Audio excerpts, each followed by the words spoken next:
L'affirmation selon laquelle les nations du monde ont donné la terre d'Israël au peuple juif par leur vote à l'ONU ou dans toute autre déclaration telle que la déclaration de Balfour est une hérésie. Les nations du monde n'ont pas le pouvoir de remettre quelque chose qui ne leur appartient pas et qui appartient déjà au peuple juif.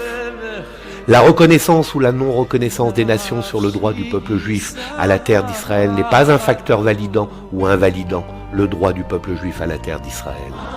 Le droit historique sur la terre d'Israël fondé sur des recherches archéologiques est une histoire passée qui ne constitue pas un droit validant. De nombreux peuples ont vécu sur cette terre à des époques différentes et n'ont aucun droit sur la terre d'Israël.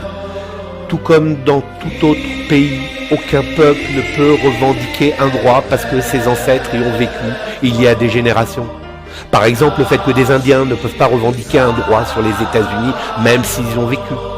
Le seul droit validant le droit du peuple d'Israël à la terre sainte est le droit à la promesse divine, l'engagement que Dieu a promis à Abraham, notre patriarche. Je donnerai cette terre à ta postérité, la même promesse que Dieu a faite à Yitzhak, et il l'a répété, la promesse à Yaakov. De même, lors de la sortie d'Égypte, Dieu a promis à Israël la terre en disant « Et je vous ai amené vers la terre dont j'ai levé la main. J'ai promis de donner à Abraham, Yitzhak et Yaakov, et je vous les donnais en héritage. Je suis l'Éternel. » Ces promesses de Dieu constituent la propriété juive de la terre d'Israël. Elles sont les seules revendications incontestables, car la majorité du monde croit au Créateur du monde, à la Torah, à la Bible et à ce qui est écrit.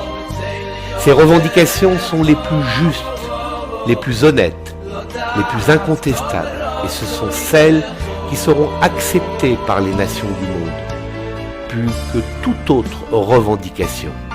Yechea Ben Amou, Adar Aleph, 5784.